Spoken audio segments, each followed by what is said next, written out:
തൻ്റെ നിലപാടുകൾ പറയാൻ, അഭിപ്രായങ്ങൾ പറയാൻ ആരുടെ മുഖവും സാന്നിധ്യവും പ്രശ്നമല്ലാത്ത ധീരതയുടെ പര്യായമായിരുന്നു നമ്മളുടെ അബൂ യൂസുഫ് ഗുരുക്കൾ. അല്ലാഹു അദ്ദേഹത്തിന് മഅഫിറത്തും മർഹമത്തും പ്രദാനം ചെയ്യുമാറാവട്ടെ. അദ്ദേഹത്തിൻ്റെ ഓർമ്മകൾ നിറഞ്ഞു നിൽക്കുന്ന ഒരു നഗരിയിലാണ് നമ്മൾ നിൽക്കുന്നത്. എൻ്റെ പ്രിയപ്പെട്ട അനുജന്മാർ ഷരീഫും അതുപോലെ തന്നെ മുസ്തഫയും ബാവയും ഗുലാം ഫസലും അടങ്ങുന്ന നേതാക്കന്മാർ, യൂത്ത് ലീഗിൻ്റെ നേതാക്കന്മാർ നയിക്കുന്ന ജാഥയിൽ രണ്ടാമത്തെ ദിവസമാണ് വീണ്ടും പങ്കെടുക്കാൻ എനിക്ക് ഭാഗ്യമുണ്ടാകുന്നത്.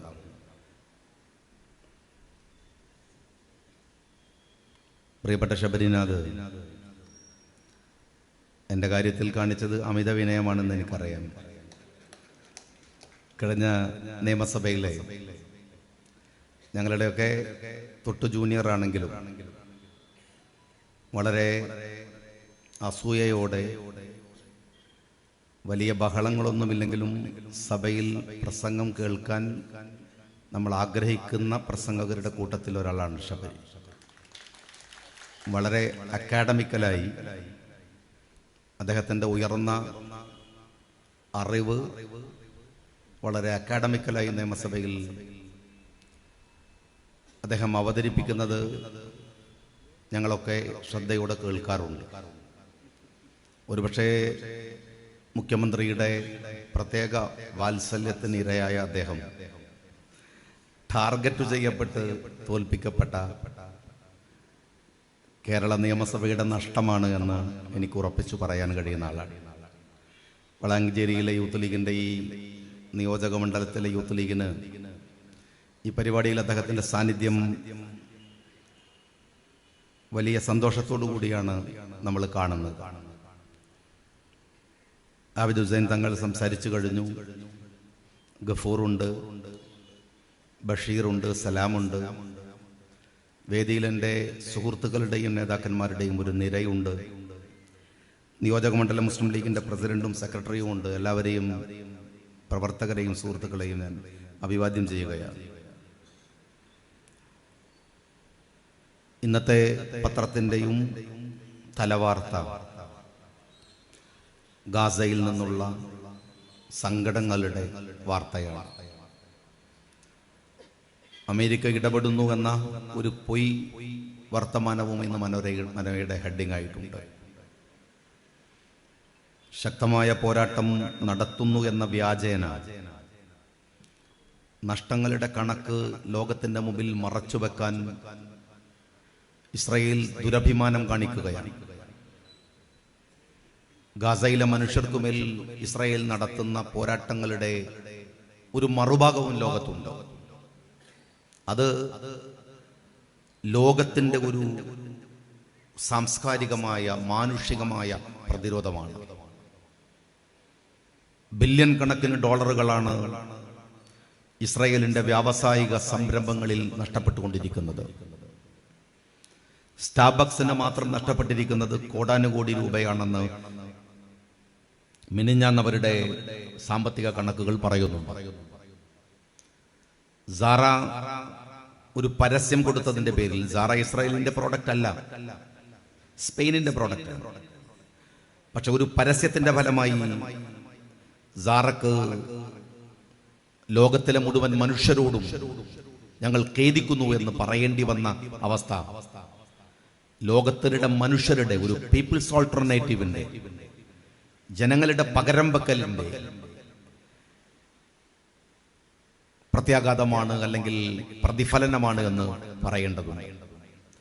അമേരിക്കയുടെ ക്യാമ്പസുകളിൽ വിദ്യാർത്ഥികൾ ക്ലാസ് മുറികളിൽ വന്നിരിക്കുകയും അധ്യാപകൻ പഠിപ്പിക്കാൻ തുടങ്ങുമ്പോൾ ഞങ്ങൾ പ്രതിഷേധിച്ചിറങ്ങുകയാണെന്ന് പറഞ്ഞ് പ്രതിഷേധം സമാധാനപരമായി രേഖപ്പെടുത്തി ക്യാമ്പസുകളിൽ നിന്ന് പുറത്തിറങ്ങി വന്ന് തെരുവുകളിൽ കൂട്ടം കൂട്ടമായി 10,000-ങ്ങളാവുന്ന ദിവസക്കാഴ്ചകൾ ലോക പോലീസിന്റെ തെരുവുകളിലും നടന്നുകൊണ്ടിരിക്കുകയാണ്.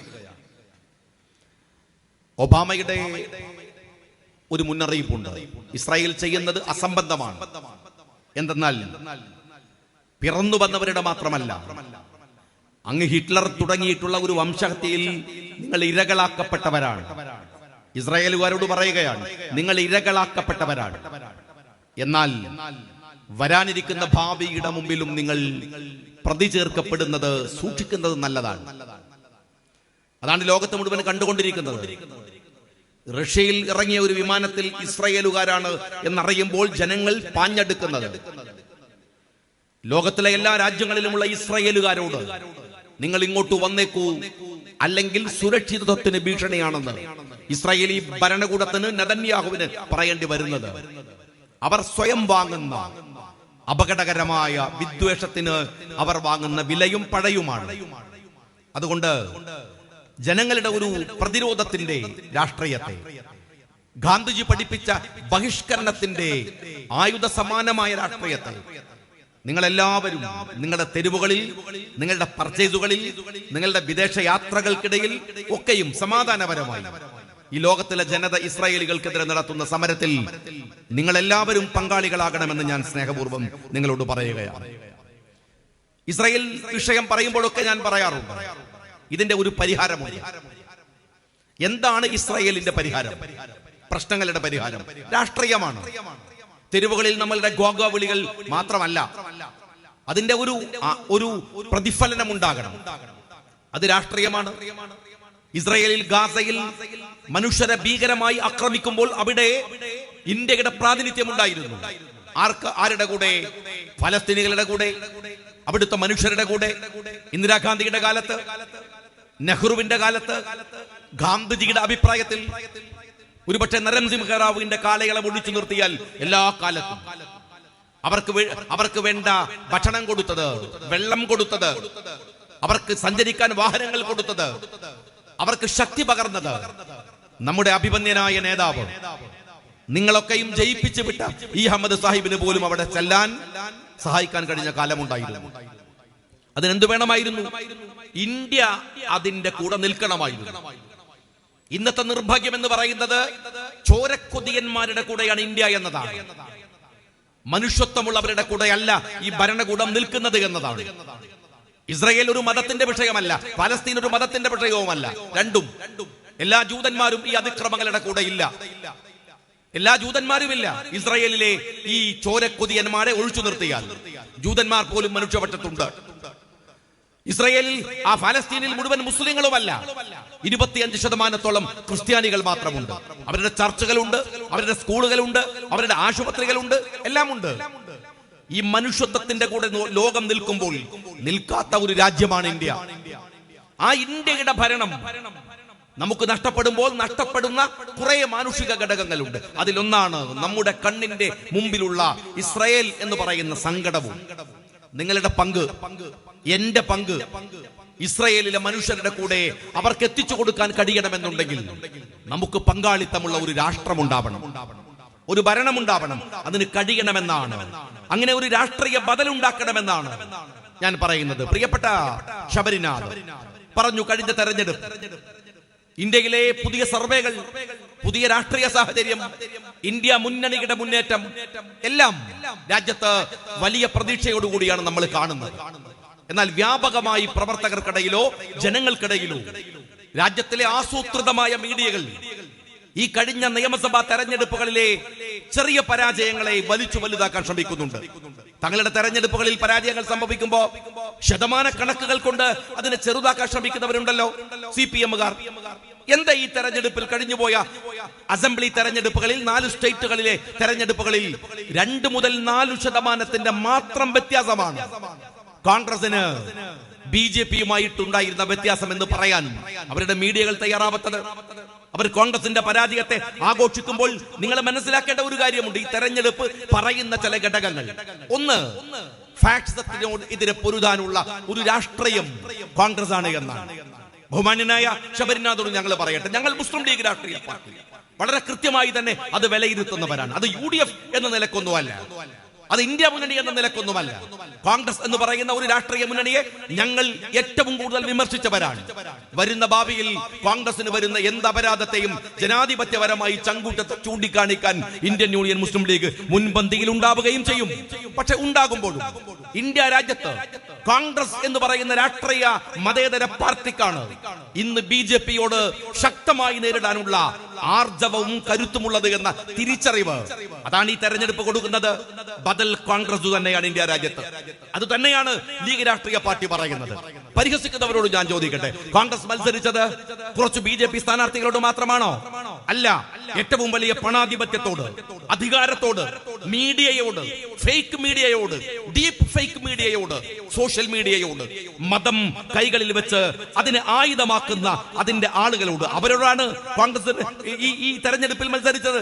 കമൽനാഥിനെ പോലെയുള്ള വലിയ നേതാക്കന്മാര് പറഞ്ഞു EVM മെഷീൻ, അതിനകത്ത് കള്ളക്കളി നടന്നു. എല്ലാത്തിനോടും മത്സരിച്ചിട്ടാണ് 2 മുതൽ 3, 4% വരെയുള്ള വ്യത്യാസത്തിൽ മാത്രം നിൽക്കാൻ കഴിഞ്ഞത്. തോൽക്കുകയായിരുന്നില്ല. ഞാൻ ചോദിക്കട്ടെ, കോൺഗ്രസിനെ വിമർശിക്കുന്ന CPM-കാരോട്, നിങ്ങൾക്ക് സൗത്ത് ഇന്ത്യയിൽ കേരളം കഴിഞ്ഞാൽ ഏറ്റവും കൂടുതൽ സ്വാധീനമുള്ളത് തമിഴ്നാടാണോ, കർണാടകയാണോ? അല്ല, പഴയ ആന്ധ്രയാണ്. ആ പഴയ ആന്ധ്ര ഇന്ന് തെലുങ്കാനയുണ്ട്. ആ തെലുങ്കാനയിൽ നിങ്ങൾ മത്സരിച്ചിട്ടുണ്ടല്ലോ. 10ഓളം സീറ്റുകളിൽ കോൺഗ്രസ് മത്സരിക്കുന്നിടത്ത് കോൺഗ്രസിനെ തോൽപ്പിക്കാൻ നിങ്ങളാലാവുന്ന സഹായം ചെയ്തിട്ടുണ്ടല്ലോ. ആ തെലുങ്കാനയിൽ നിങ്ങൾക്ക് എത്ര സീറ്റ് കിട്ടി?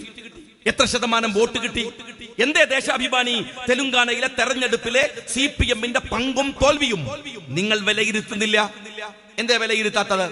മാത്രമല്ലല്ലോ, 10 കൊല്ലക്കാലം കോൺഗ്രസ് പ്രതിപക്ഷത്തായിരുന്നു തെലുങ്കാനയിൽ. ആ പ്രതിപക്ഷത്ത് നിങ്ങൾ ഇരുന്നു. ഇവിടെ നിന്ന് കാശ്മീരിൽ രാഹുൽ ഗാന്ധിയുടെ ജാഥ സമാപിക്കുകയാണ്. ഈ കേരളത്തിൽ നിന്ന് ജാഥ ആരംഭിച്ചു.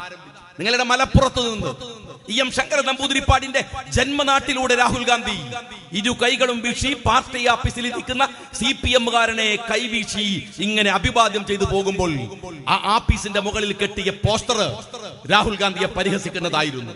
4500 കിലോമീറ്റർ എങ്ങനെയാണ് ഇവൻ നടക്കുക എന്ന് പരിഹസിച്ചവരായിരുന്നു നിങ്ങൾ. പക്ഷെ ആ മനുഷ്യൻ നടന്നു. ഇന്ത്യയുടെ തെരുവുകളിൽ നടന്ന് പകുതിയായപ്പോൾ അയാൾ പറഞ്ഞ ഒരു കാര്യമുണ്ട്. ഈ രാജ്യം വിദ്വേഷത്തിന്റെ ഒരു തെരുവാണ്.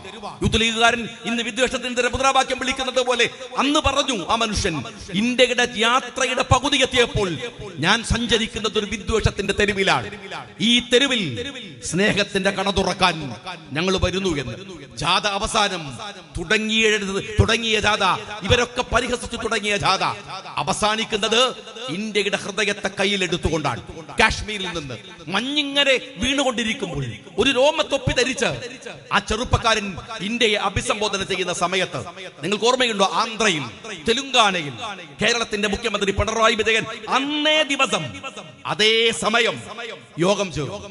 ആ യോഗത്തിൽ ഉണ്ടായിരുന്നത് ഒന്ന് KCR ആണ്, ഒന്ന് കേരളത്തിന്റെ മുഖ്യമന്ത്രി പിണറായി വിജയനാണ്. മറ്റ് 2 മുഖ്യമന്ത്രിമാർ ആം ആദ്മി പാർട്ടിയുടെ 2 മുഖ്യമന്ത്രിമാരാണ്. എന്തിന്? കോൺഗ്രസിനും BJPക്കും ബദലുണ്ടാക്കുന്ന പ്രതിപക്ഷമെന്ന് നുണ പറയാൻ. പിണറായി വിജയന്റെ കൂടെ പക്ഷേ ഇന്ന് ആം ആദ്മി പാർട്ടിയില്ല. അവർ ഇന്ത്യ മുന്നണിയിലേക്ക് വന്നു. അതിന്റെ നേതൃപദങ്ങളിലേക്ക് അവർ വന്നു.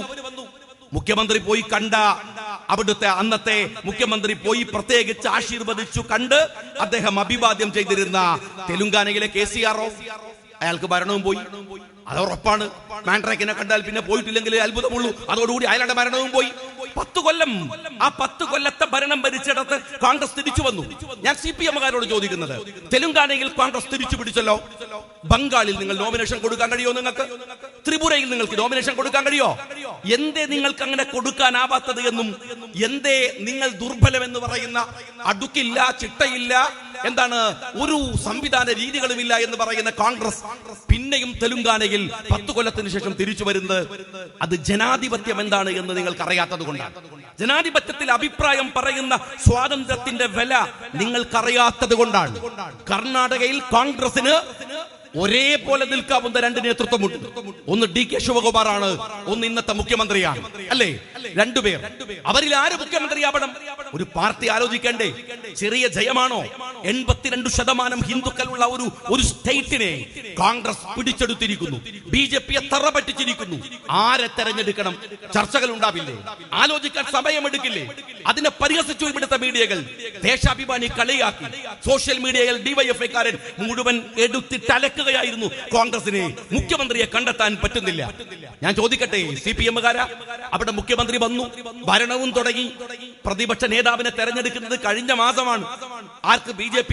നിങ്ങൾ അവരെ കളിയാക്കിയില്ല, നിങ്ങൾ അവരെ പരിഹസിക്കാൻ പോയില്ല, നിങ്ങൾ അവർക്കെതിരെ എന്തെങ്കിലും ഒന്ന് പറയാൻ പോയില്ല. രാജസ്ഥാനിൽ മുഖ്യമന്ത്രിയെ തെരഞ്ഞെടുക്കാൻ, മധ്യപ്രദേശിൽ മുഖ്യമന്ത്രിയെ തെരഞ്ഞെടുക്കാൻ BJP-കാരൻ വിയർക്കുന്നത് ഇവിടുത്തെ CPM-കാരൻ കണ്ടു. പക്ഷേ ഒരു കമന്റ് പോലും നിങ്ങൾ എവിടെയും ഉണ്ടാക്കിയില്ല, പറഞ്ഞില്ല. ഇല്ലേ? നിങ്ങൾക്ക് നിങ്ങളുടെ രസം എന്താണ്? BJP-യേക്കാൾ കൂടുതൽ കോൺഗ്രസുകാരന്റെ പതനത്തിന് ആഗ്രഹിക്കുന്ന നിങ്ങളുടെ മനോവികാരത്തിന്റെ പേരെന്താണ്? നിങ്ങളൊന്ന് പറഞ്ഞേ. ഈ പോരാട്ടത്തിൽ ജയിച്ചില്ലേ CPM-കാരൻ? നമ്മള് ഇന്ത്യ മുന്നണിയിൽ നിങ്ങൾ ഉണ്ടെന്ന് പറയുന്നു, ഏകോപന സമിതിയിൽ നിങ്ങൾ ഇല്ല. എന്നാലും ചോദിക്കട്ടെ, BJP തകരണമെന്ന് നിങ്ങൾ ആഗ്രഹിക്കുന്നുണ്ടെങ്കിൽ ഞാൻ ചോദിക്കുന്നത്, സൗത്ത് ഇന്ത്യ BJP മുക്തമായി കഴിഞ്ഞു. അത് തെലുങ്കാന വരുന്നതോടുകൂടെ സൗത്ത് ഇന്ത്യ BJP പോയി. BJP ഇപ്പോൾ സൗത്ത് ഇന്ത്യയിലില്ല. രണ്ടാമത്തെ പ്രതീക്ഷ എന്താണെന്ന് അറിയുമോ? ഇന്ത്യയിലെ ഏറ്റവും വലിയ സ്റ്റേറ്റുകൾ എന്ന് പറയാവുന്ന കർണാടക പിടിച്ചെടുത്തു. BJP-യുടെ വേരറുത്തു. ഇതാ ബീഹാറിൽ നമ്മൾ നേരത്തെ പറഞ്ഞിരുന്നു, നിതീഷ് കുമാർ അടക്കം ലാലുവിന്റെ കൂടെയാണ്, ലാലു പ്രസാദിന്റെ മുന്നണിയിലാണ്, ഒരുമിച്ചാണ്. ആ ബീഹാറിൽ പുതിയ പ്രതീക്ഷയുണ്ട്. മഹാരാഷ്ട്ര, ഞാൻ കഴിഞ്ഞ ഒരാഴ്ച മുമ്പ് മഹാരാഷ്ട്രയിൽ നമ്മളുടെ പ്രവർത്തകന്മാരുടെ വിളിച്ച ഒരു പരിപാടിയിൽ ബോംബെയിൽ ഉണ്ടായിരുന്നു. അവിടുത്തെ ആളുകൾ മുഴുവൻ പറയുന്നത്, മീഡിയ മുഴുവൻ പറയുന്നത്, ഉദ്ധവ് താക്കറെയുടെ നേതൃത്വത്തിലുള്ള ഒരു ജനകീയ മുന്നണി അവിടെ വരാൻ പോകുന്നു എന്നാണ്. മഹാരാഷ്ട്രയിൽ പ്രതീക്ഷയുണ്ട്. ഉത്തർപ്രദേശ്, നിങ്ങൾ അവിടുത്തെ രാഷ്ട്രീയത്തെ, ഇവിടുത്തെ ഇന്ത്യ മുന്നണിയിലെ കക്ഷികൾ, ആം ആദ്മി പാർട്ടി, അതുപോലെ തന്നെ മമതാ ബാനർജി, അങ്ങനെ എണ്ണിയാൽ ഇന്ത്യ മുന്നണിക്കകത്തുള്ള രാഷ്ട്രീയ കക്ഷികൾ ഒരുമിച്ചു നിൽക്കാൻ കഴിഞ്ഞാൽ, ഒരുമയോടുകൂടി നിൽക്കാൻ കഴിഞ്ഞാൽ ഒരു വിഷയമല്ല അടുത്ത 2024 തെരഞ്ഞെടുപ്പ്. നോർത്ത് ഈസ്റ്റ് നിങ്ങൾ പരിശോധിച്ചു നോക്ക്. മിസോറാം നമുക്കറിയാം എന്താണ് മിസോറാമിൽ നടക്കുന്നത് എന്ന്, എന്താണ് മണിപ്പൂരിലെ കലാപത്തിന്റെ അനന്തര ഫലമെന്ന്, എന്താണ് ആസാം എന്ന്. ഒരു പാഠം ഇവിടെയുണ്ട്. ആ പാഠം ലീഗും പഠിക്കേണ്ടതാണ്, കോൺഗ്രസും പഠിക്കേണ്ടതാണ്, ഇന്ത്യ മുന്നണിയിലെ മുഴുവൻ ഘടക കക്ഷികളും പഠിക്കേണ്ടതാണ് ഈ തെരഞ്ഞെടുപ്പ് കൊണ്ട്. എന്താണെന്ന് അറിയുമോ? ഇന്ത്യ മുന്നണിയുടെ ഘടക കക്ഷികൾ പരസ്പര ധാരണയോടെ അവർ മത്സരിക്കുന്നിടത്ത് അവരെ ജയിപ്പിക്കാൻ മറ്റുള്ളവർ പോയി നോമിനേഷൻ കൊടുത്ത് പാരവെക്കാതിരിക്കുക. പരമാവധി കോൺഗ്രസിന്റെ ഇന്ത്യ മുന്നണി അംഗങ്ങളുടെ വോട്ടുകളെ ഒരു പെട്ടിയിലാക്കാൻ എല്ലാവരും ചേർന്ന് പരിശ്രമിക്കുക. ആ ഉത്തരവാദിത്തം എല്ലാവർക്കും ഉണ്ട്. ആ ഉത്തരവാദിത്തം നിർവഹിക്കണം. ഞങ്ങൾ ചോദിച്ച ഒരു ചോദ്യമുണ്ട്. ഇന്ത്യ മുന്നണിയോട് BJP തകരണമെന്ന് അല്പമെങ്കിലും ആഗ്രഹം പിണറായി വിജയനുണ്ടെങ്കിൽ നിങ്ങൾ പൊന്നാനിയിൽ സ്ഥാനാർത്ഥിയെ വെക്കേണ്ട എന്ന് ഞങ്ങൾ പറയുന്നില്ല. നിങ്ങൾ മഞ്ചേരിയിൽ, മലപ്പുറത്ത് വെക്കേണ്ട എന്ന് ഞങ്ങൾ പറയുന്നില്ല. പക്ഷെ കേരളത്തിൽ രാഹുൽ ഗാന്ധി മത്സരിക്കുമ്പോ, ശശി തരൂർ മത്സരിക്കുമ്പോ, ഇന്ത്യ മുന്നണിയുടെ അമരക്കാർ എന്ന് പറയുന്ന രണ്ടുപേരെ ഒഴിച്ചു നിർത്തി 18 സ്ഥലങ്ങളിൽ 20ലും തോക്കാനല്ലേ നോമിനേഷൻ കൊടുക്കുന്നത്. എന്നാൽ 18 ഞങ്ങൾ മത്സരിക്കുമെന്ന് പറയാനുള്ള നട്ടല് BJP വിരുദ്ധ രാഷ്ട്രീയക്കാരന്റെ നടുപ്പുറത്തുണ്ടോ എന്നാണ്. അതിനർത്ഥം എന്തെന്നറിയുമോ? നിങ്ങൾ കോൺഗ്രസിന്റെ എണ്ണം കുറക്കുകയാണ് ലക്ഷ്യം. അതാണ് നിങ്ങളുടെ ലക്ഷ്യം. ഇന്ത്യയിൽ കോൺഗ്രസ് ഇല്ലാത്ത ഇന്ത്യ BJP-യുടെ ലക്ഷ്യമാണ്. കോൺഗ്രസ് ഇല്ലാത്ത കേരളം BJP-യുടെ ലക്ഷ്യമാണ്. ആ ലക്ഷ്യത്തിന് ആക്കം കൂട്ടുകയാണ് CPM-കാരാ നിങ്ങൾ ഈ തെരഞ്ഞെടുപ്പിൽ ചെയ്യുന്നത്. അതുകൊണ്ട് ഞാൻ ജനങ്ങളോട് പറയട്ടെ, അനാവശ്യമായി CPM ഒരു പ്രതീക്ഷയാണെന്ന് വിചാരിക്കുകയേ വേണ്ട. CPM ഒരു പ്രതീക്ഷയെന്ന് തെറ്റിദ്ധരിക്കുക പോലും വേണ്ട. സ്വപ്നത്തിൽ പോലും ഇവര് പറയുന്നത് സത്യമാണെന്ന് വിചാരിക്കരുത്. കാരണം ഇതുപോലെ നുണയന്മാർ, ഇതുപോലെ ചതിയന്മാർ, ഇതുപോലെ കള്ളത്തരം പറയുന്നവർ ഒരുപക്ഷെ ഇന്ത്യൻ രാഷ്ട്രീയത്തിൽ എന്നല്ല, ലോക രാഷ്ട്രീയത്തിൽ വേറെ ഉണ്ടാവില്ല. കമ്മ്യൂണിസം അതാണ്, മാർക്സിസം അതാണ്. അവർ പറ്റിക്കുകയാണ്. CPM-കാർ നിരന്തരമായി നമ്മെ പറഞ്ഞു പറ്റിക്കുകയാണ്. ഫാഷിസത്തിനെതിരെയുള്ള പോരാട്ടം എന്നത് കള്ളത്തരമാണ്. അതുകൊണ്ട് പ്രതീക്ഷ വേണ്ട. ഇന്ത്യ മുന്നണിയിൽ എന്താണ് നിങ്ങൾ ഏകോപന സമിതിയിൽ വരാത്തത് എന്ന് ഏതെങ്കിലും ഒരു BJP CPM-കാരൻ ഉത്തരം പറഞ്ഞാൽ മതി. എന്തേ നിങ്ങൾ ഏകോപന സമിതിയിൽ വരുന്നില്ല? CPI ഉണ്ടല്ലോ, RSP ഉണ്ടല്ലോ, ഫോർവേഡ് ബ്ലോക്ക് ഉണ്ടല്ലോ, റെഡ് ഫ്ലാഗ് ഉണ്ടല്ലോ. ഇന്ത്യയിൽ ഇടതുപക്ഷം എന്ന് പറയുന്ന സകലമാന കക്ഷികളും ഇന്ത്യ മുന്നണിയുടെ ഏകോപന സമിതിയിലുണ്ട്. എന്തേ CPM ഉണ്ടാവുന്നില്ല? നിങ്ങൾ മുന്നണിയിലുണ്ടെന്ന് പറയുന്നു. മുന്നണി അതിന് മറുപടി പറഞ്ഞ CPI ആണ്. ഇതൊരു മുന്നണിയല്ല, ഇതൊരു സഖ്യമാണ്. ഇതൊരു സഖ്യമാണ്. സഖ്യമെങ്കിൽ നിങ്ങൾ ഇന്ത്യ മുന്നണിയുടെ ഏകോപന സമിതിയിൽ ഉണ്ടാവണം. എങ്ങനെയാണ് കേരളത്തിന്റെ മുഖ്യമന്ത്രി പിണറായി വിജയന് ഇന്ത്യ മുന്നണിയുടെ ഏകോപന സമിതിയിൽ വരാനാവുക? ആവില്ല. എന്താ കാര്യം എന്നറിയുമോ? ദേവഗൌഡ പറഞ്ഞിട്ടുണ്ട്, ഞങ്ങൾ കർണാടകയിൽ കോൺഗ്രസിനെ തോൽപ്പിക്കാൻ, രാഷ്ട്രീയ സഖ്യമുണ്ടാക്കാൻ BJPയുടെ കൂടെ ചേർന്നത് കേരളത്തിന്റെ മുഖ്യമന്ത്രി പിണറായി വിജയന്റെ BJP നേതൃത്വവുമായുള്ള വ്യക്തിബന്ധത്തിന്റെയും സഹായത്തോടും കൂടിയാണ്. ഞാനല്ല പറയണത്, കോൺഗ്രസ് അല്ല പറയണത്, പറയുന്നത് മുൻ ഇന്ത്യയുടെ പ്രധാനമന്ത്രിയാണ്. കർണാടകയിൽ ഇത്തവണ അതിഗംഭീരമായി കോൺഗ്രസ് ജയിച്ച, നിങ്ങൾ മനസ്സിലാക്കണം, അവിടെ ഹിജാബിനെതിരെ വലിയ സമരങ്ങൾ നടത്തിയ, മുസ്ലിങ്ങളെ നിരന്തരമായി സാംസ്കാരിക വേട്ടയാടലുകൾ നടത്തിയ എത്ര ശതമാനം മുസ്ലിങ്ങൾ അവിടെ ഉണ്ട്? ചെറിയ ശതമാനം അല്ലേ? എന്നിട്ടും അവരെ വിടാതെ വേട്ടയാടിയ അവിടുത്തെ BJP-കാരനെ സഹായിക്കാൻ ഇവിടെ വന്ന് മുസ്ലിം പ്രേമം വിളമ്പുന്ന പിണറായി BJPയെ സഹായിച്ചു എന്ന് പറഞ്ഞത് ദേവഗൌഡയാണ്. ആ പിണറായി വിജയന് ഇന്ത്യ മുന്നണിയുടെ ഏകോപന സമിതിയിൽ വരൽ പ്രയാസകരമാണ്. കരുവന്നൂർ ബാങ്ക് ചെറിയ പ്രശ്നമാണ്. കരുവന്നൂർ ബാങ്ക് വലിയ പ്രശ്നമാണ്. ചെറിയ ഇഷ്യൂ അല്ല. പക്ഷേ ആ ബാങ്കിൽ ED കയറും. നമ്മൾ വിചാരിച്ചു ഇപ്പൊ പിടിക്കും, ED ഇറങ്ങും, പിന്നെ കുറച്ചു കഴിഞ്ഞാൽ പിന്നെയും കയറും, മൊയ്തീനെ പിടിക്കും, മറ്റേ വേറെ ആളെ പിടിക്കും, ഇത് മുഴുവൻ കള്ളത്തരാന്ന് പറയും, കോടികളുടെ വെട്ടിപ്പ് നാട്ടുകാരോട് പറയും, പിടിച്ചില്ല എന്ന രീതികളൊക്കെ ഉണ്ടാക്കും. പക്ഷെ നിങ്ങൾ ഉറപ്പിച്ചു വെച്ചോളൂ, തെരഞ്ഞെടുപ്പ് വരെ ED കരുവന്നൂർ ബാങ്കിൽ അതിന്റെ പ്രതികളെ പിടിക്കില്ല. കാര്യം എന്താണ്? ഒരു കാരണവശാലും ഇന്ത്യ മുന്നണിയിൽ CPM കക്ഷിയാവരുത്. അങ്ങനെ കക്ഷിയായാൽ തൊട്ടു പിറ്റേ ദിവസം ഈ വിടുവായത്തം പറയുന്ന കേരളത്തിന്റെ മുഖ്യമന്ത്രി പിണറായി വിജയനെ നിങ്ങൾ തിഹാർ ജയിലിൽ പോയി തെരയേണ്ടി വരുമെന്ന കാര്യത്തിൽ ഒരു സംശയവുമില്ല. അതിന് ഈ കരുവന്നൂർ ബാങ്ക് ഒന്നും വേണ്ട.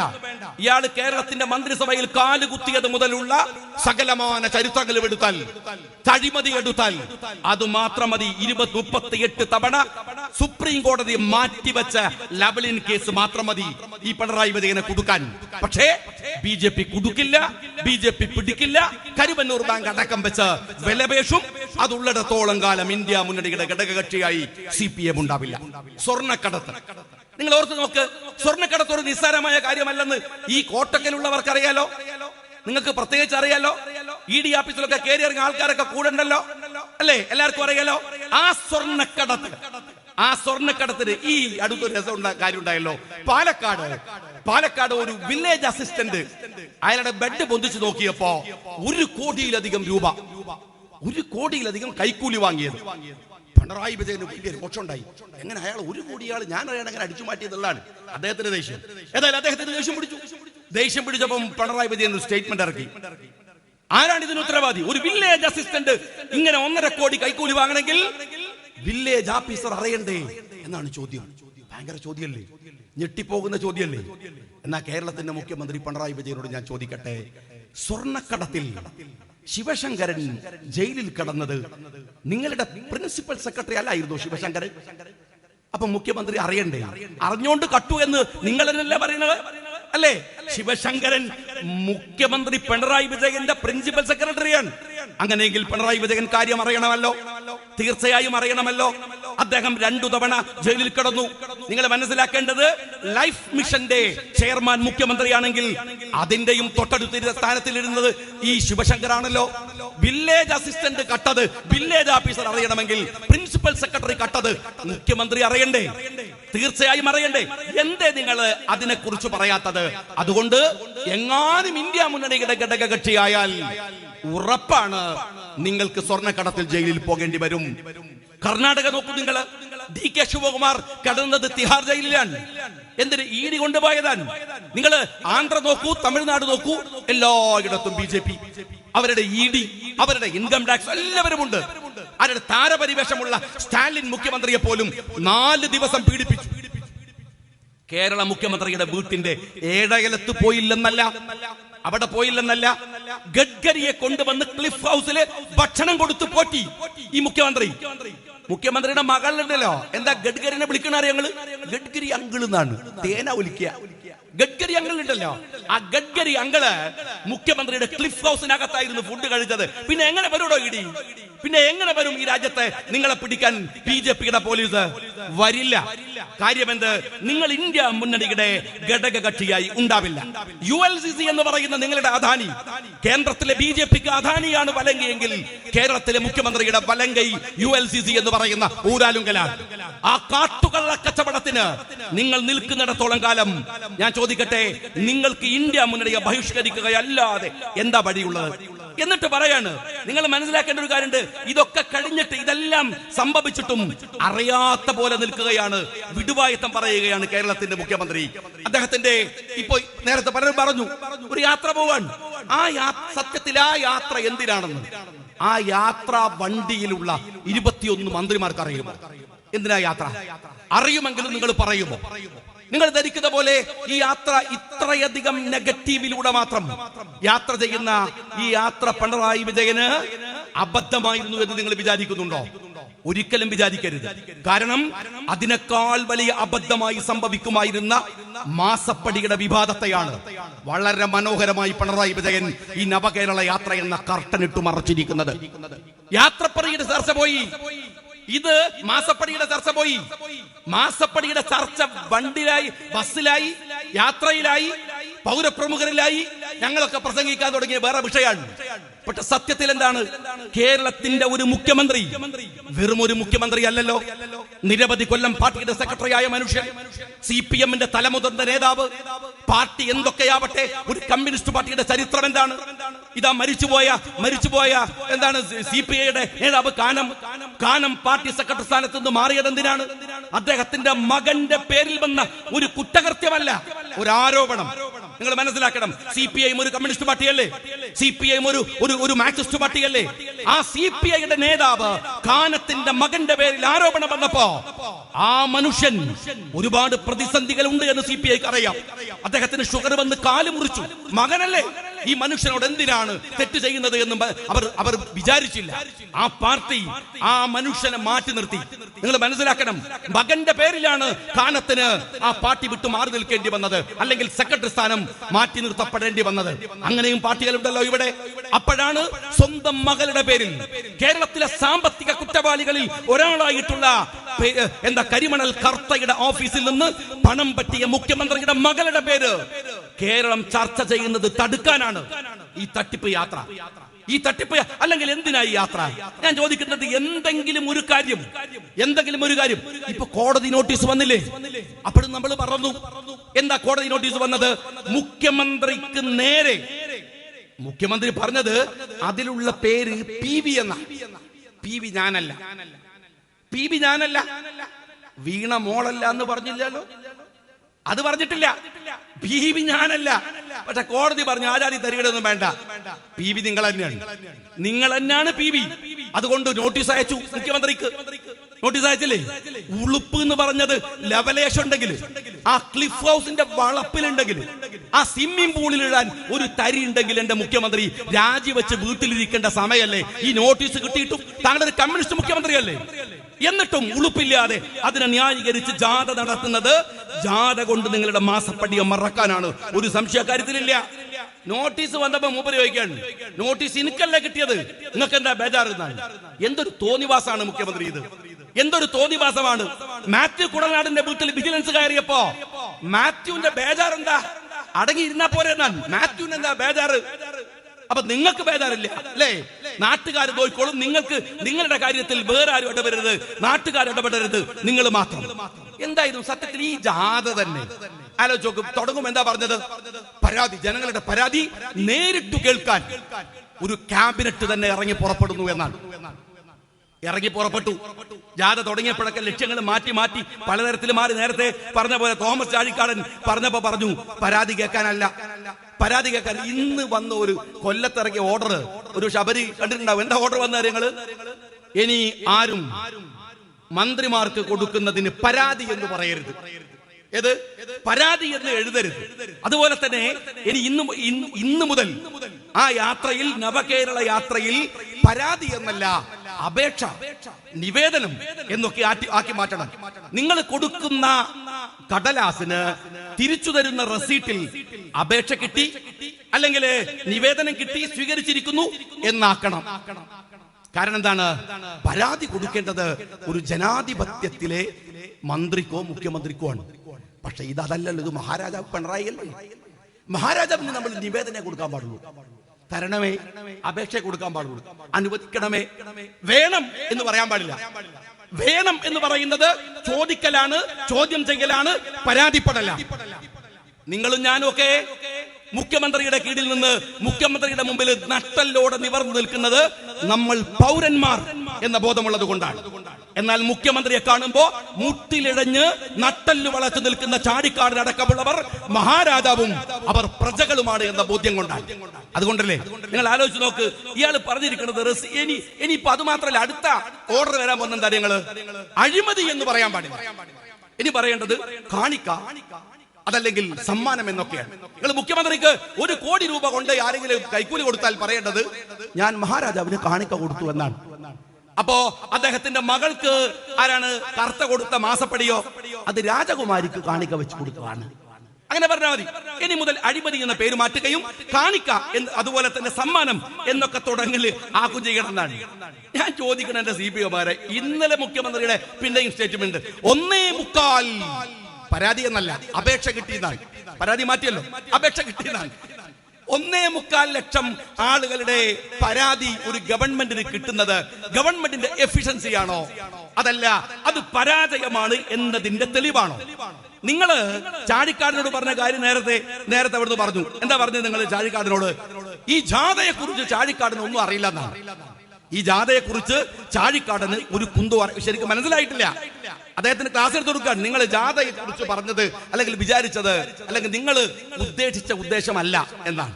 ബഹുമാനപ്പെട്ട മുഖ്യമന്ത്രിയോട് ഞാൻ പറയുന്നത് ചാഴിക്കാടന് മാത്രമല്ല, നമുക്ക് ആർക്കും മനസ്സിലായിട്ടില്ല. ചാഴിക്കാടൻ വിട്ടേക്ക്, നമ്മൾക്ക് ആർക്കും മനസ്സിലായിട്ടില്ല എന്താണ് ഈ ജാഥയുടെ ഉദ്ദേശം എന്ന് നിങ്ങൾ പറയോ? ഒരു ജാഥയിൽ, കേരളത്തിലെ ജാഥയുടെ പിറകിൽ പോകുന്ന വണ്ടികൾ നിങ്ങൾ ശ്രദ്ധിച്ചോ? ആ ടെമ്പോ വണ്ടികളിൽ കൊണ്ടുപോകുന്നത് വടിയാണ്, കല്ലാണ്. ഞാൻ ആരോപണം ഉന്നയിക്കാണ്. കേരളത്തിൽ ഈ പിണറായി വിജയന് പോയി പണിയെടുത്തു കൊടുക്കുന്ന പോലീസുകാരൻ അന്വേഷിക്കും, നോക്കാൻ പറ്റില്ലല്ലോ. ആ വണ്ടികളിൽ നിന്ന് വടികൾ വലിച്ചൂരിയാണ്. സമരം നടത്തുന്ന യൂത്ത് കോൺഗ്രസ് പ്രവർത്തകന്മാരെ, മറ്റ് ജനാധിപത്യ പ്രവർത്തകന്മാരെ നിങ്ങൾ തെരുവിൽ നേരിടുന്നത് നിങ്ങൾ മനസ്സിലാക്കണം. നിങ്ങൾ എന്തിനു വേണ്ടിയാണ്? ഒന്ന് പരിശോധിച്ച് നോക്ക്. നിങ്ങൾ ഈ പോലീസുകാരൻ മെനഞ്ഞാന്നത്തെ അടിയുടെ ഒരു പ്രത്യേകതയുണ്ട്. അടിക്കുമ്പോ പോലീസുകാരന്റെ അടി നിങ്ങൾ എപ്പോഴും ശ്രദ്ധിച്ചിട്ടുണ്ടാകും. ഇങ്ങനെ ലാത്തി പിടിച്ച് ഇങ്ങനെയാണ് അടിക്കുക. നിങ്ങൾ ശ്രദ്ധിച്ചിട്ടുണ്ടാകും. ഒരു ഭാഗത്ത് നിന്ന് ഇങ്ങനെയാണ്, അതെവിടെയും നിങ്ങൾ കാണും. പോലീസുകാരന് കൊടുക്കുന്ന ട്രെയിനിങ് അങ്ങനെയാണ്, ഇങ്ങനെ അടിക്കുക. എന്താ കാര്യം? നമ്മുടെ ദേഹത്ത് കൊള്ളും, തൊടയിൽ കൊള്ളും, കാലിന് കൊള്ളും. ഒരു പോലീസുകാരനും ഒരു ട്രെയിനിങ്ങിന്റെ സമയത്തും ഇങ്ങനെ അടിക്കണമെന്ന് പഠിപ്പിക്കില്ല, ഒരിടത്തും അടിക്കില്ല. അങ്ങനെ അടിക്കുന്നവൻ കുറ്റവാളി മാത്രമല്ല, അവൻ ഭീകരനാണ്, വലിയ തരത്തിൽ അക്രമകാരിയാണ്, മനുഷ്യത്വമില്ലാത്തവനാണ്. ആ യൂത്ത് കോൺഗ്രസിന്റെ പ്രവർത്തകന്മാരെ അടിക്കുന്നത് നിങ്ങൾ ശ്രദ്ധിച്ചിട്ടുണ്ടാകും. അവരിങ്ങനെയാണ് അടിക്കുന്നത്. നേരെ മുകളിൽ നിന്ന് താഴോട്ട് തലക്കടിച്ച് തല പൊട്ടിച്ചു. എന്നിട്ട് ആ ക്രിമിനൽ ഉണ്ടല്ലോ, ആ പോലീസുകാരൻ ക്രിമിനൽ ഉണ്ടല്ലോ, അവൻ ഇന്ന് പോസ്റ്റ് ഇട്ടിരിക്കുന്നു, ഇനിയും റോട്ടിലേക്ക് ഞങ്ങൾ കാണിച്ചു തരാമെന്ന്. ഞാൻ വെല്ലുവിളിച്ചു പറയുന്നല്ല, ജനാധിപത്യത്തിന്റെ മര്യാദകളെ മറന്നിട്ട് പറയുന്നല്ല. പക്ഷെ ചെവിയിൽ നുള്ളി അവൻ കാത്തിരുന്നു. ആയുസോടെ ഞങ്ങളൊക്കെ ഉണ്ടെങ്കിൽ നിനക്ക് പണി തന്നിരിക്കുമെന്ന് നീ ഓർത്തോ? ഇവിടെ നേരം ഇരുട്ടി വെരുക്കുമ്പോഴേക്കും അല്ലെങ്കിൽ ഇത് കഴിഞ്ഞാലും നിന്റെ പിണറായി ഈ രാജ്യത്തിന്റെ മഹാരാജാവായിട്ടുണ്ടാകും എന്നൊന്നും നീ വിചാരിക്കേണ്ട കാര്യമില്ല. പക്ഷെ ഒരു കാര്യം ഞാൻ നേതാക്കന്മാരോടും പറയാറുണ്ട്, അന്ന് സംയമനത്തിന്റെ പേരൊന്നും പറഞ്ഞ് ഒരുത്തനും വരരുത്. ഇത്തരം ആളുകളെ, ഇത്തരം തെമ്മാടിക്കൂട്ടങ്ങളെ, ഇത്തരം നെറികെട്ടവരെ കൈകാര്യം ചെയ്യേണ്ടത് ജനാധിപത്യത്തിന്റെ അന്തസ്സ് നിരക്കുന്നവനാണ്. അവൻ പോറ്റുന്നത്, അവന്റെ മക്കളെ പോറ്റുന്നത്, കുടുംബത്തെ പോറ്റുന്നത്, അവൻ അടികൊണ്ട് നിലത്ത് വീണ ആ യൂത്ത് കോൺഗ്രസുകാരന്റെ കുടുംബത്തിന്റെ നികുതി പണം കൊണ്ടാണ്. അവൻ ഓർമ്മയുണ്ടോ? അവന്റെ ഭാര്യയെ പോറ്റുന്നത്, അവന്റെ കുടുംബത്തെ പോറ്റുന്നത്, അവനിട്ട ഡ്രസ് ഉണ്ടല്ലോ, ആ ഡ്രസ്സിനകത്ത് പോലും ഈ നാട്ടിലെ നികുതി പണത്തിന്റെ വിഹിതമുണ്ട്. എന്നിട്ടാണ് അവൻ ഈ തെമ്മാടിക്കൂട്ടം, ഇത് പോലീസാണോ അതല്ല പോലീസ് നായ്ക്കളാണോ എന്ന് തിരിച്ചു ചോദിക്കേണ്ട അവസ്ഥയാണ് യഥാർത്ഥത്തിൽ ഇവരിലൊക്കെ ഉള്ളത്. ഇത്തരം അക്രമകാരികളെ വെറുതെ വിടാൻ പാടില്ല. എന്നിട്ട് അവൻ പറയാ, നിങ്ങള് എന്തു ചെയ്യണമെന്ന് കാണിക്ക്, ഞാൻ കാണിച്ചു തരാമെന്ന്. അതേപോലെയാണ് ഇന്നത്തെ ഒരു ഭാഗത്ത് ആശയെ കെട്ടിപ്പിടിക്കുന്ന, ഞാൻ എത്ര മനോഹരമായിട്ടാണ് എന്റെ സുഹൃത്ത് ഇവിടെ ശബരി പറഞ്ഞത്. ചോദിക്കാണ്, ഞാൻ പറയുന്നത് കേട്ടില്ലേ, ഇങ്ങോട്ട് വന്നൂടെ? ആരോട്? ഈ ആർഷയോട് ചോദിക്കാൻ. അവൻ എല്ലാവർക്കും അറിയാം ആർഷോ ആരാണ്, ഇവൻ കാണിക്കുന്ന ഷോ എന്താണ്, ഇതെല്ലാവർക്കും അറിയാം. എന്നിട്ട് എത്ര പച്ചയായി നിങ്ങൾ എന്തിനു വേണ്ടിയാണ് ഈ പോലീസുകാരൻ ഈ പണിയെടുക്കുന്നത് എന്ന് ഒരു കാര്യം ഞാൻ നിങ്ങളോട് പറയട്ടെ, ഉറപ്പിച്ചു പറയട്ടെ. എം ശങ്കരൻ നമ്പൂതിരിപ്പാട് പറഞ്ഞൊരു ഒരു വാചകമുണ്ട്, നിങ്ങളെ താഴെ ഇറക്കാൻ, കോൺഗ്രസിനോട് പറഞ്ഞതാ, നിങ്ങളെ താഴെ ഇറക്കാൻ ഏത് ചെകുത്താനെയും കൂട്ടുപിടിക്കുമെന്നാണ്. എന്ന ചെവിയിൽ നുള്ളി കാത്തിരുന്നോ പിണറായി വിജയ? ഈ ചെകുത്താൻ ഭരണകൂടത്തെ താഴെ ഇറക്കാൻ ഞങ്ങൾ ആരെയും കൂട്ടുപിടിച്ച് നിങ്ങൾക്കെതിരെ പോരാട്ടം നടത്തും. ജനാധിപത്യത്തിൽ ഏത് ചെകുത്താനെയും ഞങ്ങൾ കൂട്ടുപിടിക്കൂല. പക്ഷെ ചെകുത്താനെ താഴെ ഇറക്കാൻ എല്ലാ മതേതര വിശ്വാസികളെയും കിട്ടാവുന്നവരെ കൂട്ടുപിടിച്ച് ഞങ്ങള് ഇതിന്റെ രാഷ്ട്രീയ പ്രതിഫലനം ഉണ്ടാക്കും. എനിക്കിപ്പോഴും ഓർമ്മയുണ്ട്, ഞാൻ കൊജൂരി വില്ലേജിൽ, അങ്ങ് ബംഗാളിലെ കൊജൂരി വില്ലേജിൽ പശ്ചിമ ബംഗാൾ കത്തിയമർന്നുകൊണ്ടിരിക്കുന്ന സലിം ഗ്രൂപ്പ് അവിടുത്തെ നെല്ലി ഗ്രാമത്തെ മുഴുവൻ ഉടുതുമറിക്കാൻ ശ്രമിക്കുന്ന ഒരു കാലത്ത് ഞാൻ ബംഗാളിൽ പോയത് ഓർമ്മയുണ്ട്. സാദിഖ് അലി, അത് ഗഫൂർ, ഞങ്ങളൊക്കെ യൂത്ത് ലീഗിൽ ഉണ്ടായിരുന്ന സമയമാണ്, എംബസബിലും യൂത്ത് ലീഗിലൊക്കെ ഉണ്ടായിരുന്ന സമയമാണ്. അങ്ങനെ ഞാൻ ഡൽഹിയിൽ പോയത് ഓർമ്മയുണ്ട്. അവിടെ ചെന്നപ്പോ കൊജൂറി വില്ലേജിൽ നിന്ന് ഞങ്ങൾ മടങ്ങുന്ന വഴിയിൽ ഞങ്ങളുടെ വണ്ടി ബ്ലോക്കായി. കാരണം പറഞ്ഞത്, വഴിയോരത്ത് നിന്ന് കുറെ മനുഷ്യരുടെ കൊജൂറി വില്ലേജിലെ ഗ്രാമങ്ങളിൽ ഞങ്ങൾ ചെന്നപ്പോ ആരും ഉണ്ടായിരുന്നില്ല. അവരൊക്കെ പേടിച്ച് മറ്റ് ഗ്രാമങ്ങളിലേക്ക് പോയതാണ്. അതിന്റെ 2 ദിവസം മുമ്പ് അതിഭീകരമായ കലാപം CPM-കാർ ആ കൊജൂരി വില്ലേജിൽ നടത്തിയിട്ടുണ്ടായിരുന്നു. തിരിച്ചു വരുമ്പോ അവിടെ കുറെ ബോഡി ഈ വയലിൽ ഇങ്ങനെ കുഴിച്ചിട്ടിരിക്കുകയാണ്.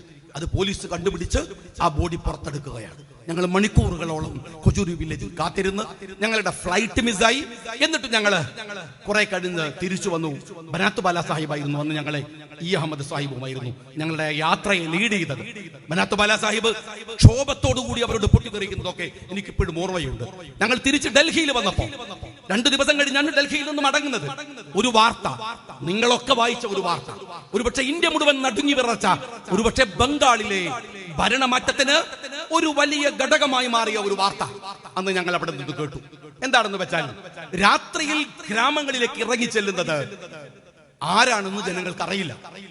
അക്രമം നടത്തും, ഭീകരമായ അക്രമം. പക്ഷേ ഒരു തെളിവുകളും ഉണ്ടാവില്ല, ആരെയും പിടിക്കാനാവില്ല. അവസാനം നടന്നത് കൊജൂറി വില്ലേജിൽ 14 കൊലപാതകങ്ങളാണ് ഒരൊറ്റ രാത്രിയിൽ. 14 കൊലപാതകങ്ങൾ.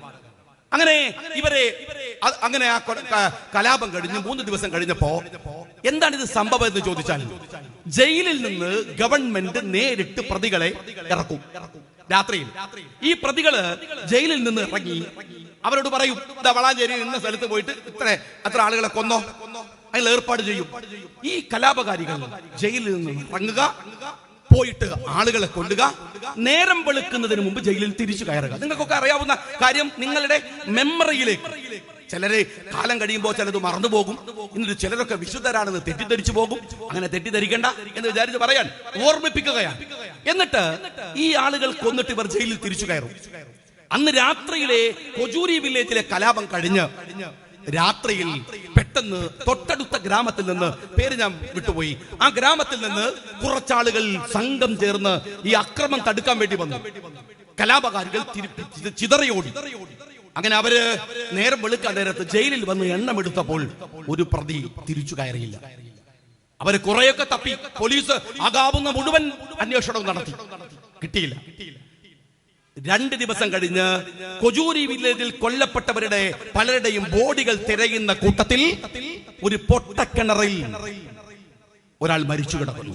നോക്കുമ്പോൾ ആ ഗ്രാമക്കാരനല്ല. നിങ്ങൾക്കൊക്കെ അറിയാം, പത്രത്തിൽ വന്നതാണ്. പരിശോധിച്ച് നോക്കി, ഫോട്ടോ എടുത്തു. ഒരു പത്രക്കാരന് മനസ്സിലായി ഇയാൾ കൊടും ക്രിമിനലാണ്. റെക്കോർഡുകൾ പരിശോധിച്ചപ്പോൾ അയാൾ അപ്പോഴും ജയിലിലാണ്. ഒരു ഗവൺമെന്റ് ഒത്താശ ചെയ്ത് നടത്തിയ കലാപമാണ്. ആ കലാപമാണ് ബംഗാളിനെ അപകടകരമാം വിധത്തിൽ CPM-ന്റെ അന്ത്യമുണ്ടാക്കി വെച്ചത് എന്ന് നിങ്ങൾ മനസ്സിലാക്കണം. അന്ത്യമുണ്ടാക്കി വെച്ചത്. ഞാൻ കേരളത്തിന്റെ മുഖ്യമന്ത്രിയോട് പറയട്ടെ, ഭരണത്തിന്റെ ഹുങ്ക് കൊണ്ട് അധികാരമുണ്ടെന്ന് കരുതി നിങ്ങൾ കാണിക്കുന്ന ധിക്കാരങ്ങളും തോന്നിവാസങ്ങളും അവസാനിക്കാൻ ഒരു ഇൻസിഡന്റ് മതിയാവും, ഒരൊറ്റ സംഭവം മതിയാവും. ഇതൊക്കെ എത്ര കാലം ഉണ്ടാവും എന്ന് കരുതിയാണ് നിങ്ങൾ ഈ അഹങ്കാരം കാണിക്കുന്നത്? എല്ലാവർക്കും നേരെ. ഇന്നലെ അബ്ദുറബ്ബ് സാഹിബ് ഫേസ്ബുക്കിൽ എഴുതിയ മാതിരി ഇത് ഈ ജാഥ എന്താ നിങ്ങളുടെ യാത്ര പൊളിയാണ് എന്ന് പറഞ്ഞു. സഖാക്കൾ പറഞ്ഞു ഇത് പൊളിയാണ്. അതെന്തർത്ഥത്തിലാ പറഞ്ഞാൽ ഞങ്ങൾ കംപ്ലീറ്റ് പൊളിക്കുകയാണ്. എല്ലാ സ്കൂളിന്റെയും എല്ലാത്തിന്റെയും മതിൽ പൊളിക്കുകയാണ്. ആ അർത്ഥത്തിലാണ് ഞാൻ പറയുന്നത്. വേറെ ചില സഖാക്കൾ പറഞ്ഞത് ഇത് അടിപൊളിയാണെന്നാണ്. രണ്ടും ശരിയാണ്. അടിയുണ്ട്, പൊളിയുണ്ട്. കോട്ടയത്തിലെ പൊൻകുന്ന സ്കൂൾ പൊളിച്ചു, നെന്മാറ സ്കൂൾ പൊളിച്ചു, പാമ്പാടി പഞ്ചായത്ത് മതിൽ പൊളിച്ചു, തിരൂരിലെ സ്കൂളിന്റെ മതിൽ പൊളിച്ചു, മഞ്ചേരിയിലെ സ്കൂളിന്റെ മതിൽ പൊളിച്ചു, പറവൂരിലെ സ്കൂളിന്റെ മതിൽ പൊളിച്ചു, കോതമംഗലം സ്കൂളിന്റെ മതിൽ പൊളിച്ചു, പെരുമ്പാവൂർ സ്കൂളിന്റെ മതിൽ പൊളിച്ചു, മാളയിലെ സ്കൂളിന്റെ 3 മതിലുകൾ അവിടെ പൊളിച്ചു, ചെറുതുരുത്തിയിലെ സ്കൂളിന്റെ മതിൽ പൊളിച്ചു, വെമ്പല്ലൂർ കോളേജിന്റെ മതിൽ പൊളിച്ചു, മാവേലിക്കരയിലെ സ്കൂളിന്റെ മതിൽ പൊളിച്ചു, കോട്ടക്കൽ ഗവൺമെന്റ്, നമ്മളുടെ ഈ മണ്ഡലത്തിലെ കോട്ടക്കലിലെ ഗവൺമെന്റ് അവരുടെ മെഡിക്കൽ കോളേജിന്റെ, ആയുർവേദ മെഡിക്കൽ കോളേജിന്റെ മതിൽ പൊളിച്ചു. എല്ലായിടത്തും പൊളിച്ചു. ഞാൻ ചോദിക്കുന്നത് ഇത് ആരുടെ, പച്ച മലയാളത്തിൽ ചോദിച്ചാൽ ആരുടെ അച്ഛന്റെ പൈസ എടുത്തിട്ടാണ് ഇതൊക്കെ കട്ടുന്ന പൊളിക്കുന്നത്? ഞാൻ അറിയാണ്ട് ചോദിക്കാൻ. നിങ്ങളൊരു ബസ്സോ ഉണ്ടാക്കി, അത് നിറങ്ങാൻ വരെ ലിഫ്റ്റാണ്. പിന്നെ ഈ കുന്ത്രാണ്ട പോയി സ്റ്റേജിന്റെ അടുത്ത് നിൽക്കണമെന്ന് പറയുന്നത് എന്ത് മോശത്തരമാണോ? ഒരു 2 അടി ഇറങ്ങാനും നടക്കാനും പറ്റാത്ത ഈ സാധനത്തിന് എന്തിനായി കാസർഗോഡ് നിന്ന് കെട്ടുകാഴ്ച പോലെ തിരുവനന്തപുരത്ത് കൊണ്ടുപോണത്? എന്തിനായി കൊണ്ടുപോണത്? എനിക്ക് സംശയം അതല്ല. 2 അടി ഇറങ്ങാൻ പറ്റാത്തവന് എങ്ങനെയാണ് ക്ലിഫ് ഹൗസിലെ സ്വിമ്മിംഗ് പൂളിൽ നീന്തി കുളിക്കണത്? അപ്പൊ അവിടെ മൂപ്പരല്ല കുളിക്കണത്. പിന്നെ ആർക്ക് കുളിക്കാനായി ഞങ്ങളെ പൈസ എടുത്ത് കൊള്ളണ്ടാക്കി? അത് പറഞ്ഞേ. ഇതെന്തൊരു മനുഷ്യനാണ്, എന്തൊരു ഭരണാണ്? രാജ്യത്ത് ഭീകരമായ സാമ്പത്തിക പ്രതിസന്ധിയാണ്. കിഫ്ബിയെ കുറിച്ച് മിണ്ടണില്ല. ഇപ്പാരെ എന്താ മിണ്ടാത്തത്? കിഫ്ബി വലിയ അബദ്ധമാണെന്ന് മനസ്സിലായി. എന്തൊരു ഭീകരമായ ദൂർത്താണ്. മന്ത്രിമാരുടെ ബംഗ്ലാവ് മോടി പിടിപ്പിക്കാൻ കുഴപ്പമില്ല, മന്ത്രിമാർക്ക് വാഹനങ്ങൾ വാങ്ങാൻ കുഴപ്പമില്ല. എന്താ കിയ കാർണിവൽ എന്ന് പറഞ്ഞപ്പോ 1.5 കോടി ഉറുപ്പിന്റെ കാറ് വാങ്ങിക്കോ, നമ്മളെ ചെലവല്ലേ, പോയിക്കോട്ടെ, പ്രായല്ലേ എന്ന് വിചാരിച്ചു. അതും പോരാഞ്ഞിട്ട് 1.5 കോടിന്റെ ബസ് വാങ്ങുക. ഇതെല്ലാം കൂടെ നിങ്ങൾ എന്താണ് ഇത്ര വലിയ ദൂർത്ത് നടക്കുമ്പോ മനസ്സിലാക്കണ്ടേ? ഇനിയിപ്പോ ആകെ ഒരു പ്രതീക്ഷ ഉള്ളത് ഈ ജാഥ കഴിഞ്ഞാൽ ആ ബസ് മ്യൂസിയത്തിൽ കിട്ടുന്ന പൈസ കൊണ്ട് കടം വീട്ടാന്നുള്ളതാണ്. ബാലനും കൂടി ഉള്ളതുകൊണ്ട് ആ ബുദ്ധി നമുക്ക് കിട്ടിയതാണ്. അല്ലെങ്കിൽ ഈ പൈസ കിട്ടാൻ മ്യൂസിയത്തിൽ വെച്ചാൽ ഭയങ്കര പൈസ കിട്ടുന്നതാണ് ബാലൻ പറഞ്ഞത്. അത് കിട്ടല്ലോ. എന്തൊരു കഷ്ടമാണ്, എന്തുമാത്രം അപകടകരമായി. എന്നിട്ട് ജാഥനെ പറ്റി ചോദിച്ചാൽ എന്താ പറയാ? ജാഥനെ പറ്റി ചോദിച്ചു. ജാഥ കാസർഗോഡ് ജില്ല കഴിഞ്ഞല്ലോ. അതെ, ആ ജില്ലയിലെ എൻഡോസൾഫാൻ ഇഷ്യൂ ഉണ്ട്. ഈ കേരളത്തിന്റെ അങ്ങേയറ്റത്ത് കിടക്കുന്ന കാസർഗോഡ് ജില്ലയെ അവഗണിക്കുന്നു എന്ന പരാതിയുണ്ട്. നല്ല ഒരു യൂണിവേഴ്സിറ്റി ഇല്ല, വിദ്യാഭ്യാസ സ്ഥാപനങ്ങളില്ല. അതിനെ കുറിച്ച് എന്താ അഭിപ്രായം? അപ്പൊ 21 മന്ത്രിമാരും മുഖ്യമന്ത്രിയും. കാസർഗോഡ് എന്ന് വെച്ചാല് നല്ല ഭക്ഷണമാണ്, തരക്കടില്ലാത്ത ഭക്ഷണം. അവിടെ എന്താ പലതരത്തിലുള്ള പ്രത്യേകമായ, അധികമൊന്നും ഭയങ്കര രസമുള്ള ഫുഡൊന്നും അല്ലെങ്കിലും അത്യാവശ്യം രസമുള്ള ഫുഡൊക്കെ ഉള്ള ഒരു സ്ഥലമാണ് കാസർഗോഡ്. നല്ല ഭക്ഷണമാണ് കാസർഗോഡ് ചോദിച്ചാൽ ആദ്യം പറയുന്ന ഒരു കാര്യം അതാണ്. അവിടെ കണ്ണൂർ വന്ന എയർപോർട്ട് വളരെ ഒരു കാര്യപ്പെട്ട പണിയൊന്നുമില്ല. അവിടെ സീപോർട്ട് തീരെ ഉഷാറില്ല. എന്താ കണ്ണൂരിനെ കുറിച്ച് അഭിപ്രായം? കണ്ണൂരിലെ ബിരിയാണി ഭയങ്കര. ഈ ചങ്ങായിമാര് നാടടക്കി തിന്ന് നടന്ന് പോവാന്നല്ലാതെ രാവിലത്തെ ഭക്ഷണത്തിന്റെ പല്ല് കുത്തി. ഇപ്പൊ എന്നോട് ബഷീർ പറയാണ് 2 മന്ത്രിമാർ ഹോസ്പിറ്റലാണ്, ഗ്യാസ് കയറിയാന്നാ പറഞ്ഞത്. എന്ത് ഫുള്ളടിച്ചു. ആദ്യം അമ്മായിരത്തി തിരുവനന്തപുരത്ത് ഉണ്ടാക്കിയത് തീരെ വയ്യ. 5 അടിയാണ്. ഇങ്ങനെ ഭക്ഷണം കഴിച്ച് നിങ്ങൾ എന്തെങ്കിലും. ഗജകേസരി യോഗം എന്ന് പറഞ്ഞ സിനിമയില് മാമുക്കോയായി ജഗദീശൻ ചോദിക്കുന്നുണ്ട്, കൊക്കിന്റെ ഇറച്ചി ഉണ്ടോ ചോദിക്കുന്നുണ്ട്. ബാക്കിയൊക്കെ ആയി. ഇനി അതേ ഉള്ളൂ. അതുപോലെ നമ്മളെ എസ് പിമാരും കലക്ടറൊക്കെ ഇനി കൊളക്കോയിലെ പിടിക്കാൻ നടക്കേണ്ടി വരും, ഇവർക്ക് കൊടുക്കാൻ. ബാക്കിയെല്ലാം തിന്നു കഴിഞ്ഞു. ഇതാണ് ഈ ജാഥയിൽ ആകെ നടക്കുന്ന പണി. ഇത് മാത്രമാണ്. വയനാട്ടിലെ ചോരയില്ല, ബദൽ റോഡില്ല, നാട്ടിലെ ഒരു പ്രശ്നവുമില്ല, എൻഡോസൾഫാൻ ഇല്ല. ഇത് മാത്രമാണ് ജനങ്ങൾക്ക് ഉപകാരമില്ലാതെ. ഒരു ഭാഗത്ത് ശബരിമലയിലെ പാപം വിശ്വാസികൾ. ആലോചിച്ച് നോക്കുക, അവരൊക്കെ എന്താ അപരാധം ചെയ്തത്? നിങ്ങൾ മനസ്സിലാക്കേണ്ട ഒരു കാര്യമുണ്ട്. ഇവിടെ തിരുവിതാംകൂർ ദേവസ്വം ബോർഡിന്റെ കീഴിൽ 1200 ക്ഷേത്രങ്ങളുണ്ട്. ആ ക്ഷേത്രങ്ങളിൽ 30 നേരത്തെ പറഞ്ഞില്ല, കാടാമ്പുഴ സെക്രട്ടറി പറഞ്ഞു, കാടാമ്പുഴ ക്ഷേത്രമൊക്കെ 30 ക്ഷേത്രമാണ്. ക്ഷേത്ര ചെലവുകൾ കഴിച്ചിട്ട് ബാക്കി പൈസ ഉള്ളത് ആകെ 30 ക്ഷേത്രം. ആ 30 ക്ഷേത്രത്തിന്റെ വരുമാനം കൊണ്ട് വേണം കേരളത്തിലെ 1100 ചില്ലാനം വരുന്ന ക്ഷേത്രങ്ങളുടെ നിത്യദാന ചെലവുകൾ കഴിയാൻ. പൂജാരിമാർക്കൊക്കെ കൊടുക്കുന്ന ശമ്പളങ്ങൾ സങ്കടം വന്നു പോകും. പാവങ്ങൾ, ദാരിദ്ര്യം അനുഭവിക്കുന്ന ഒരു വിഭാഗം, ഏതാ ക്ഷേത്രത്തിന്റെ ചുറ്റിപ്പറ്റി കഴിയുന്ന ആളുകൾ, ഈ പൈസ ഈ വരുന്ന ശബരിമലയിൽ അടക്കം നിന്ന് വരുന്ന ക്ഷേത്രങ്ങളുടെ അധിക വരുമാനം കൊണ്ടാണ് ആ ക്ഷേത്രങ്ങളൊക്കെ നടന്നു പോണത്. എത്ര ക്ഷേത്രങ്ങളുണ്ട് ആലോചിച്ച് നോക്ക്. അവിടെയാണ് ഈ സൗത്ത് ഇന്ത്യയിലെ ഏറ്റവും വലിയ തീർത്ഥാടന കേന്ദ്രമാണ് ശബരിമല. ആരാണ് കൈകാര്യം ചെയ്യുന്നത്? ഞങ്ങൾ എന്നും പറയുന്നു, ഈ ദേവസ്വം ബോർഡായാലും അതല്ലെങ്കിൽ വഖഫ് ബോർഡായാലും കൈകാര്യം ചെയ്യുന്നവർ വിശ്വാസികളാവണം. അല്ല, വിശ്വാസികളല്ലാത്തവന്റെ കൈ കൊടുത്താൽ ഓൽക്കെന്ത് സ്വർഗം, ഓൽക്കെന്ത് നരകം, ഓൽക്കെന്ത് സിറാത്ത് പാലം. EMSനെയും എന്താണ് സമസ്തന്റെ പ്രസിഡന്റിനൊക്കെ ഒരുപോലെ കാണുന്ന ആൾക്കാർ, എല്ലാവർക്കും സിറാത്ത് പാലം ഒരു കണക്കാന്ന് അറിയുന്ന ആൾക്കാർക്ക് അവർക്കൊക്കെ എന്ത് കാര്യം? വിശ്വാസം വേണം. ഈമാന്റെ ഒരു കണിയെങ്കിലും ഹൃദയത്തിനകത്ത് ഉണ്ടാവണം. ഒരുത്തൻ ദേവസ്വം വഖഫ് ബോർഡ് കൈകാര്യം ചെയ്യുമ്പോൾ. അല്ലെങ്കിൽ അബ്ദുറഹ്മാനെ, ഇപ്പൊ വഖഫ് മന്ത്രി അബ്ദുറഹ്മാനാണല്ലോ മലപ്പുറത്തെ.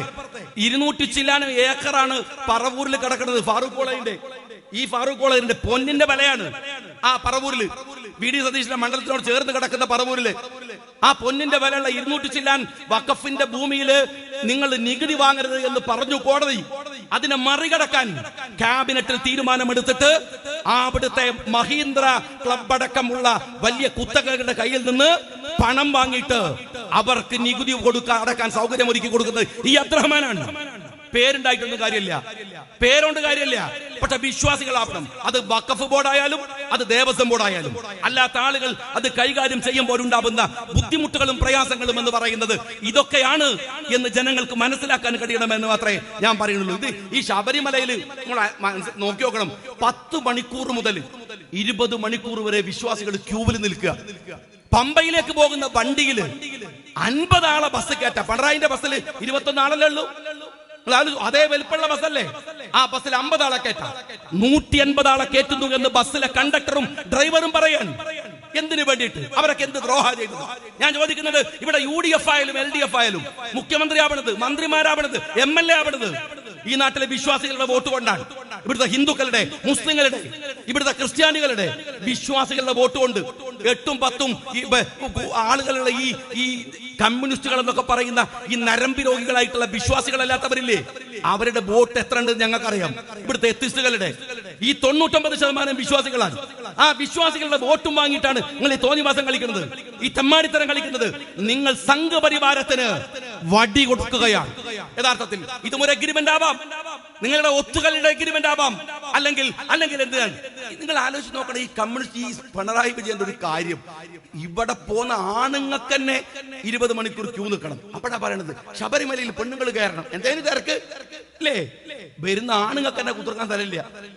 അപ്പൊ നിങ്ങൾ പെണ്ണുങ്ങളെ കേട്ടാ നോക്കണം. വിശ്വാസികളുടെ മുകളിൽ കയറിയിട്ട് പെണ്ണുങ്ങളെ കേട്ടാ നോക്കുന്നതാണ്. അപ്പോഴാണ് ഞാൻ അതുകൊണ്ട് എന്റെ സുഹൃത്തുക്കളോട് പറയാണ്, രാഷ്ട്രീയ യൂത്ത് ലീഗിന്റെ പ്രവർത്തകന്മാര് അവർ ഈ തെരുവുകളിൽ നടത്തുന്ന ഒരു മുദ്രാവാക്യമുണ്ട്. അവരുടെ അനുഭവങ്ങൾ, അവർ എത്രയോ ദൂരം നടന്ന്, ഞാൻ പ്രസംഗിക്കുമ്പോൾ പ്രയാസമുണ്ട്. അവരെങ്ങനെ ഇരുത്തിയിട്ട് നാളെ അവർ ഈ പ്രസംഗം കേൾക്കണം. പക്ഷെ ഇത്രയും ആളുകൾക്ക് വേണ്ടി പ്രസംഗിക്കല്ലാതെ നിവൃത്തിയില്ല. അവർ നടന്നു, ഒരുപാട് കാലം നടന്നു. ആർക്കു വേണ്ടിയാണ്?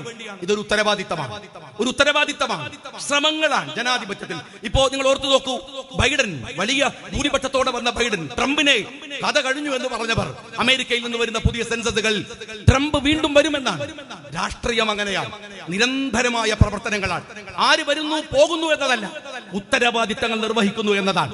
അതിനെത്ര വലിയ അടികൊള്ളേണ്ടി വന്നാലും ജനാധിപത്യത്തിൽ ആ ശബ്ദത്തിന് വിലയുണ്ട്. നിങ്ങൾ മനസ്സിലാക്കേണ്ടത് മുഖ്യമന്ത്രിയല്ല, പ്രധാനമന്ത്രിയല്ല, അതിലും വലിയ പദവികൾ കിട്ടുമായിരുന്ന ഗാന്ധിജി രാവിലെ നവ്കാലിയിലേക്ക് പോകുമ്പോ നെഹ്റുവിന് എഴുതി വെക്കുന്ന ഒരു കത്തുണ്ട്. ഇതാ ഇന്നലെ രാത്രി നമ്മൾ ചർച്ച ചെയ്തതിന്റെ ബാക്കി ചിലത് പറയാൻ വിട്ടുപോയി. ഇന്ത്യയുടെ വിദ്യാഭ്യാസത്തെ കുറിച്ച്, ഇന്ത്യയുടെ സാംസ്കാരികമായ ഇടങ്ങളെ കുറിച്ച് ഗാന്ധിജി പറയുകയാണ് നെഹ്റുവിനോട്, ഇതൊക്കെ ശ്രദ്ധിക്കണം കേട്ടോ, ഞാൻ നവ്കാലിയിലേക്ക് പോവുകയാണ്. അവിടെ മുസ്ലിങ്ങളും ഹിന്ദുക്കളും അവർ തമ്മിൽ കലാപങ്ങൾ തുടങ്ങിയിരിക്കുന്നു, നിരപരാധികൾ മരിച്ചു വീഴുകയാണ്. എനിക്ക് അങ്ങോട്ടേക്ക് വരാനാവില്ല. എവിടേക്ക്? അധികാരത്തിന്റെ ഇടങ്ങളിലേക്ക്.